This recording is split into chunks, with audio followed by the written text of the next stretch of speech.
this is multiple means of action and expression. So first we have the classroom context. So this course is a 9th grade sociology class. In this class, students will be able to analyze and comprehend social issues in today's world using multiple structures to deliver meanings of text. So the standards are ELA 9R21, analyze how multiple text structures and or features convey a purpose and or meaning in texts. Then SS 91272, describe how social problems have changed over time. So some adaptive disabilities we have within this course that helped us create the assignments for the students include various disabilities such as speech or language impairment and visual impairments, including blindness. So speech and language impairment is a communication disorder such as stuttering, poor articulation, and a language impairment or voice impairment that has a negative impact on a child's academic performance. And then visual impairment, including blindness, is a visual impairment that includes blindness. It's a term that is used in the Individuals with Disabilities Educational Act, which is IDEA, to describe a vision impairment that, even with correction, has a negative impact on a child's academic performance. The phrase covers both blindness and partial sight.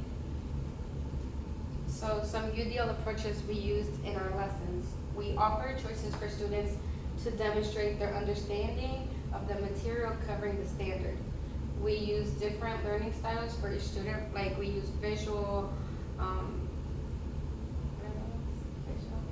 auditory, the touching one, Hands-on. the hands-on learning, that one as well.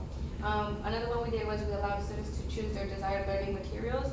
So we actually made activities where students can choose whether they want to do it on paper, they want to do it online, they want to do like physical objects or like partners, use each other as props. And then we also created activities that include both engagement within other students and individual activities as well for the students. So our choice menu. Okay. So for the main entrees, we have listen to an audio relating to gender inequality and discuss with a classmate on the right. And then participate in a virtual collaboration on poverty. Create a Jeopardy game based off top 10 social issues of the 21st century. And then besides, you choose 2 of them. You can create a 3D visual on littering, act out a social issue of student choice, or create a timeline on various issues from now going back 2 years.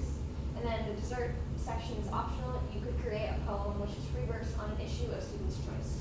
So for like the main entree, we did auditory for those who like are not good at, like for her disability, it was more of a visual. So the auditory is for them to listen. They don't have to look at it, but they can listen to the audio.